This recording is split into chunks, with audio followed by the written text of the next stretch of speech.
드디어 중간선거가 내일로 다가왔습니다. 선거를 앞둔 마지막 주말 대부분의 후보들은 유권자들의 표심을 잡기 위해서 총력을 기울였습니다. 뉴욕과 뉴저지에서는 한인들의 투표 참여를 독려하는 캠페인이 펼쳐졌습니다. 앞으로 6년 내 메디케어 기금이 고갈될 수 있다는 전망이 나왔습니다. 사회보장기금도 2035년이면 소진될 것으로 예상됩니다. 코로나19 오미크론의 하위 변이인 BQ.1과 BQ.1.1이 빠르게 확산하면서 지난주 신규 확진자 가운데 35%에 달했습니다. 지난 5일 맨하튼의 37층 고층 아파트에서 화재가 발생해 38명이 부상을 입었습니다. 이상은 이 시각 주요 뉴스입니다. 시청자 여러분 안녕하십니까? KBN 뉴스입니다. 드디어 중간선거가 내일로 다가왔습니다. 선거를 앞둔 마지막 주말 대부분의 후보들은 유권자들의 표심을 잡기 위해서 총력을 기울였습니다. 지한샘 기자가 보도합니다. 그동안 치열한 선거운동을 펼쳐온 중간선거가 하루 앞으로 다가왔습니다. 이번 선거에 출마한 한인 후보들은 지난 주말 유권자들의 마지막 표심을 잡기 위한 총력전을 펼쳤습니다. 뉴저지 3선거구에서 연방하원 3선에 도전하고 있는 민주당 앤디 김 후보는 주말 내내 지역 유권자들과 함께하며 득표전을 펼쳤습니다. 김 후보는 이번 선거에 승리하면 김창준 전 의원 이후 26년 만에 3선에 성공하는 한인 연방 하원 의원이 됩니다. 한인 후보들이 시장과 시의원 선거에서 맞대결을 펼치고 있는 뉴저지 팰리세이즈 팍은 주말 브로드 애비뉴를 중심으로 마지막 주말 캠페인을 전개했습니다. 민주당 후보로 시장에 도전하는 폴 김 후보는 가두 홍보를 펼치며 유권자의 표심을 당부했습니다. 인민자들은 사실 민주당입니다. 저가 영어를 잘하고 이 릴레이션십을 할 수 있어도 차별을 많이 당했어요. 네, 그래서 저는 민주당이고 그리고 우리 어르신들을 위해서는 그리고 특별하게 이민자들 어르신들을 위해서는 민주당을 믿고 11월 8일 나와주셔서 기호 2번 민주당 꼭 부탁드리겠습니다. 대단히 감사합니다. 공화당 한인 후보들도 주말 차량 유세와 지지자들과의 토론회 등을 개최하며 마지막 새 몰이를 펼쳤습니다. 그래서 여러분들께서도 이 타운에 정말 새로이 면모되는 펠팍, 이 타운의 주인공이 함께 되시기를 제가 염원합니다. 그렇기 때문에 저희가 함께 동참해 주시고 내일 한 분도 빠짐없이 나오셔서 우리 기호 1번 공화당 후보들에게 지지해 주시고 뉴저지에서는 내일 선거에 포트리 피터서, 테너플라이 데니얼 박, 클로스터 최 기드온, 잉그루드 클립스 크리스 김, 올드타판 코트 거원 후보가 각 타운의 시의원에 도전하고 있습니다. 뉴욕주에서는 주 하원 6선에 도전하는 롱김 후보, 그리고 한인 여성으로 첫 하원을 노리고 있는 그레이스 이 후보가 지역 유권자들의 표심을 얻기 위한 막판 유세를 펼쳤습니다. KBN 뉴스 지한샘입니다. 한편 내일 중간선거를 앞두고 뉴욕과 뉴저지에서는 한인들의 투표 참여를 독려하는 캠페인이 펼쳐졌습니다. 펠팍 한인 유권자 협의회는 오늘 오후 기자회견을 개최하고 하루 앞으로 다가온 선거에 꼭 참여하자고 당부했습니다. 유권자 협의회 권영만 회장은 특히 이번 선거에서 한인 후보들이 맞대결하는 팰리세이즈 팍은 미국은 물론 한국에서까지 주목을 받고 있다며 지난 예비선거에서와 같은 저조한 투표율은 펠팍을 망신시키는 것이라며 꼭 투표에 참여해달라고 당부했습니다. 나 하나쯤이야. 또 정치하는 사람들 다 믿지 못해 투표 안 해 하는 그런 생각하지 마시고 내 한 표가 내 타운 살리고 또 나의 후손 모든 사람이 장기적으로 번영한다는 걸 생각하시고 꼭 좀 참여해 주세요. 투표가 반명해집니다. 유권자협의회 권영만 회장은 최근 일부 전임 회원이 협회와 개인에 대한 거짓과 왜곡을 담은 신문 광고를 게재했다며 유권자들의 투표 참여 의혹을 저해하는 행동을 자제해달라고 요청했습니다. 한편 뉴욕 한인회와 뉴욕 지역 한인단체 그리고 한인 정치인들은 어제 플러싱에서 투표 참여를 독려하는 캠페인을 펼쳤습니다. 중간선거를 코앞에 두고 나온 여론조사에서는 공화당과 민주당이 오차 범위 내에서 접전을 벌이는 것으로 파악됐습니다. 이번 투표에 영향을 미치는 가장 중요한 이슈로는 응답자의 81%가 경제를 꼽았는데 경제를 맡길 수 있는 정당을 묻는 질문엔 52%가 공화당을 선택했습니다. 워싱턴 포스트와 ABC가 지난달 30일부터 이달 2일까지 유권자 705명을 대상으로 실시한 여론조사 결과에 따르면 공화당과 민주당의 지지율은 각각 50%와 48%로 접전을 벌이는 것으로 조사됐습니다. 적극적 투표층에서는 공화당 지지자가 민주당 지지자를 앞질렀습니다. 공화당 지지자들은 80%가 투표 참여 의사를 밝힌 것에 반해 민주당은 74%에 그쳤습니다. 2018년 중간선거와 비교하면 민주당은 8%포인트 낮아졌고 공화당은 비슷한 수준입니다. 한편 투표에 영향을 미치는 요인으로는 81%의 응답자가 경제를 꼽았고 민주주의 위협 73%, 인플레이션 71% 등이 뒤를 이었습니다. 다만 공화당 지지층에서는 32%가 경제를 가장 중요한 고려 요인으로 꼽았지만 민주당 지지층은 15%라고 응답했습니다. 민주당 지지층의 32%는 낙태를 가장 큰 고려 요인으로 선택했습니다. 인플레이션으로 인한 가계 상황을 묻는 질문에는 10명 가운데 4명이 2년 전과 비교해 가계 재정 상태가 악화했다고 답했습니다. 더 나아졌다는 답변은 10명 중 2명에 불과했습니다. 또 경제 문제를 맡길 수 있는 정당을 묻는 질문에 응답자의 52%는 공화당이라고 밝혔고 민주당은 38%로 나타났습니다. 인플레이션에 대해서는 공화당 지지율은 50%, 민주당은 38%에 그쳤습니다. 민주주의 위협에 대처할 수 있는 정당에 대해서는 47%가 민주당이라고 답했고 공화당은 43%, 낙태 문제에 대해선 민주당이 50%, 공화당의 지지율은 37%로 나타났습니다. 앞으로 6년 내 메디케어 기금이 고갈될 수 있다는 전망이 나왔습니다. 사회보장기금도 2035년이면 소진될 것으로 예상됩니다. 이 이슈를 해결하기 위해서는 초당적인 대책이 시급해 보입니다. 이한마음 기자가 보도합니다. 지난 4일 더일이 카이저 패밀리 재단 보고서 등을 인용해 보도한 데 따르면 메디케어 병원보험 신탁기금은 지금으로부터 약 6년 후인 2028년에 고갈될 것으로 예상됐습니다. 지난해 보고서에서 예측한 메디케어 병원보험 고갈 시점인 2026년보다는 2년 정도 미뤄졌지만 메디케어 기금이 점점 바닥을 보이고 있다는 건 여전합니다. 의회 예산국이 예상한 메디케어 병원보험의 신탁기금 고갈 시점인 2030년보다 더 빠른 겁니다. 사회보장기금은 약 2035년에 소진될 것으로 예상됐습니다. 즉 2035년까지는 현행법에 따라 정해진 베네핏 전액을 지급할 수 있을 전망이지만 기금이 소진된 후에는 보장할 수 없다는 의미입니다. 연방의회에서는 중간선거를 앞두고 새로운 의회가 구성되면 메디케어 사회보장기금 고갈 이슈를 해결하기 위한 초당적 합의가 필요하다는 목소리가 커지고 있습니다. 조 맨친 웨스트 버지니아주 연방 상원의원은 사회보장기금을 마련하기 위해 소셜 시큐리티 과세 대상 임금 상한을 14만 7천 달러에서 40만 달러로 높이고 자금 부족분을 해결할 수 있다고 제안했습니다. 더일은 미치 맥코넬 켄터키주 공화당 연방 상원 원내대표 역시 비슷한 시각을 갖고 있기 때문에 중간선거 이후 메디케어와 사회보장기금 부족분을 해결하기 위한 초당적 합의가 나올 것으로 보인다고 전했습니다. KBN 뉴스 이한마음입니다. 코로나19 오미크론의 하위 변이인 BQ.1과 BQ.1.1이 빠르게 확산하고 있습니다. 지난주 신규 확진자 가운데 두 변이의 비중은 35%에 달했습니다. 질병통제예방센터가 지난 4일 발표한 주간 리포트에 따르면 일주일간 발생한 확진자 가운데 BQ.1과 BQ.1.1에 감염된 비율은 총 35%에 달했습니다. 일주일 전 23.2%보다 10%포인트 이상 증가한 수치입니다. 지난달 15일까지만 해도 약 9% 수준이었는데 3배를 넘은 겁니다. BQ.1 변이는 전체의 약 16%, BQ.1.1 변이는 이보다 많은 약 19.5%를 차지했습니다.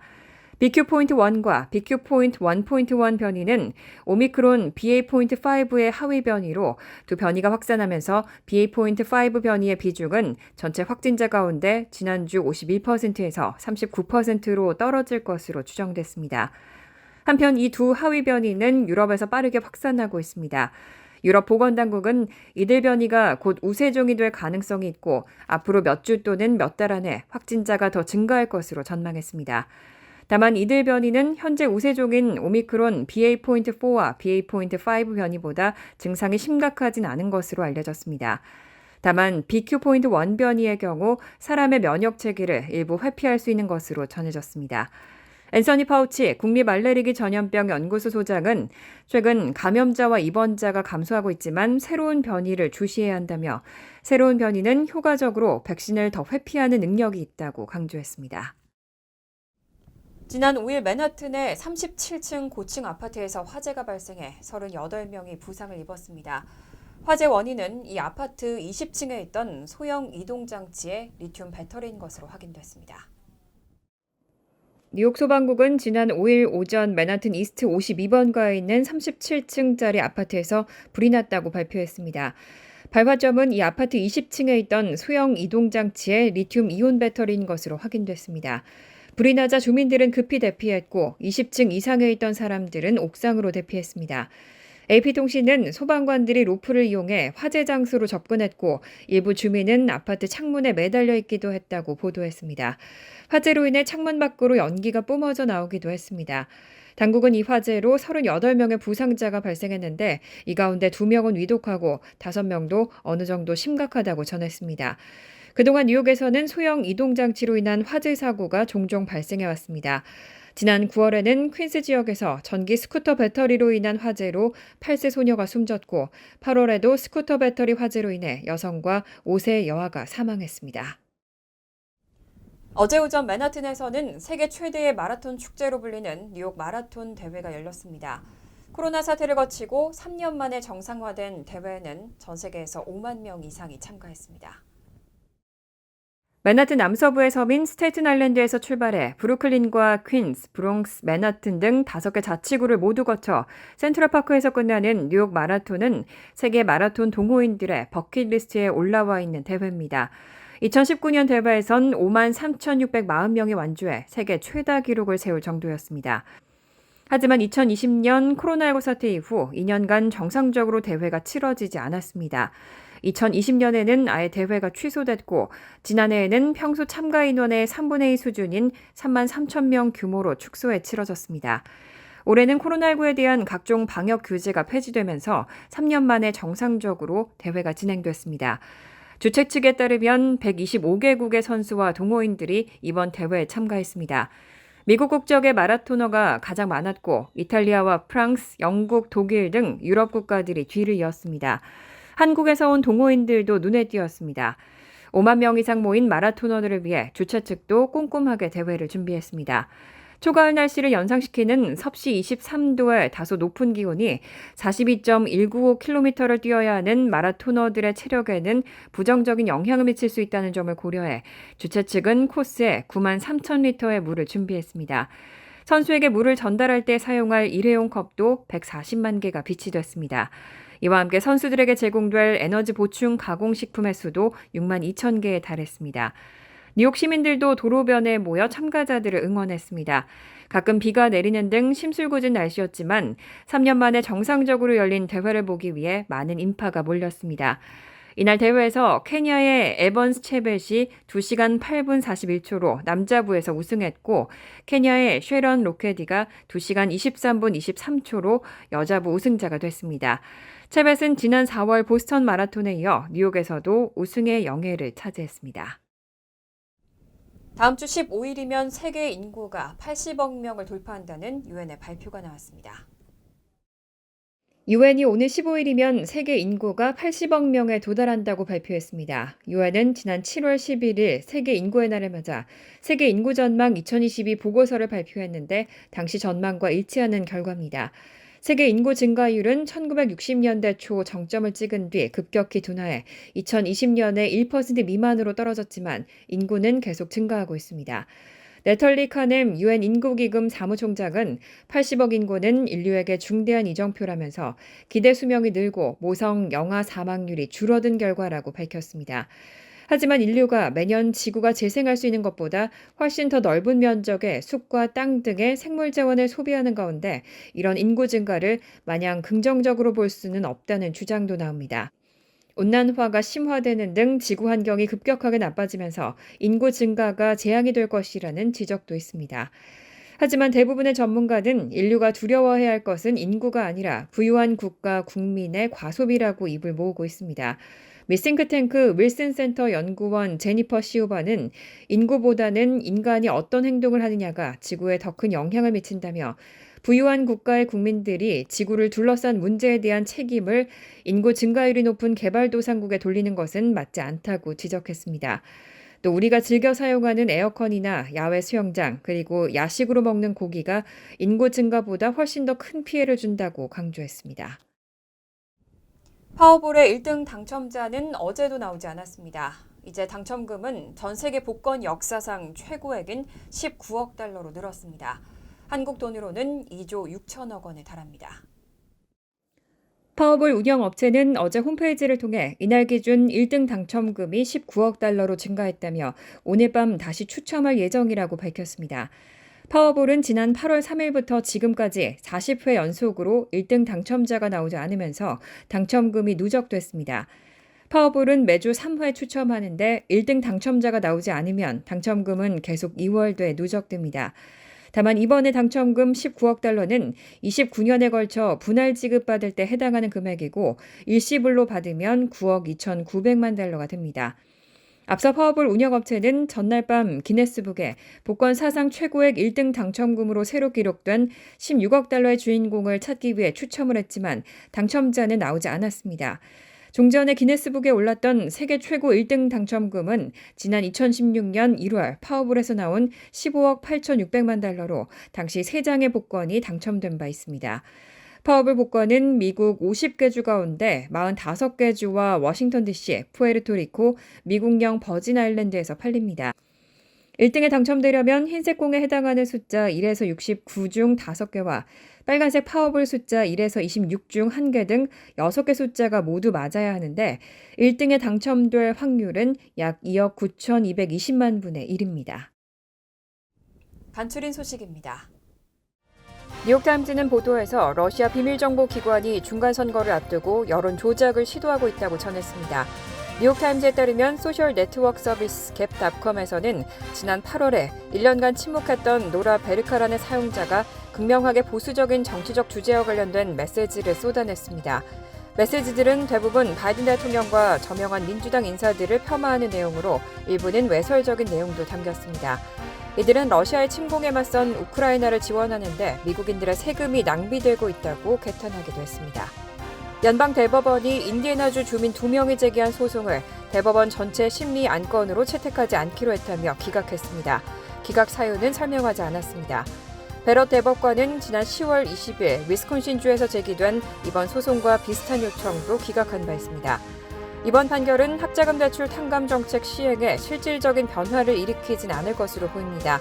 백악관은 지난 3일 학자금 융자 탕감 프로그램에 따라 대출자 약 2,600만 명이 탕감 신청을 마쳤고 이 가운데 1,600만 건에 대해서는 이미 승인이 이뤄졌다고 발표했습니다. 버락 오바마 전 대통령의 기념관 건립 부지를 두고 시카고 시민단체와 오바마 측이 벌인 긴 법정 싸움이 사실상 종료됐습니다. 연방법원 일리노이 북부지원은 시민단체 프로텍 아워 파크스가 오바마 기념관 건립 강행을 저지하기 위해 제기한 가장 최근의 소송을 기각했습니다.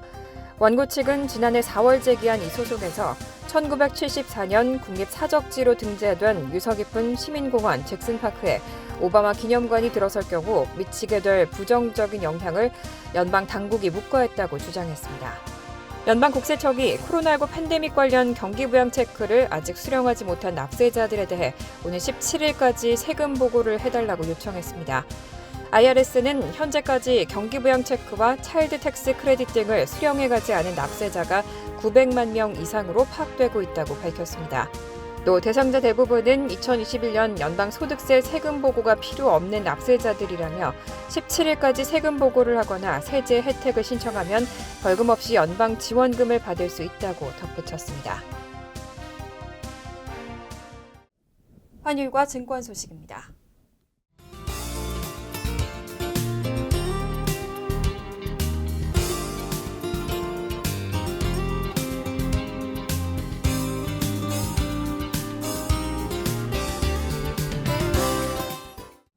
이어서 날씨입니다.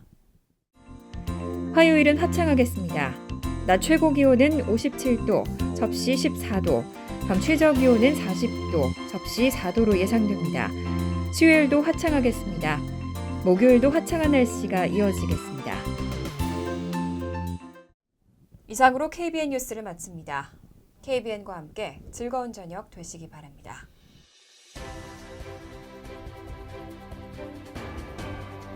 미 동부 최대 한인방송 KBN이 제작하는 KBN 뉴스는 웹사이트 mykbn.com 그리고 유튜브와 페이스북에서 다시 보실 수 있습니다.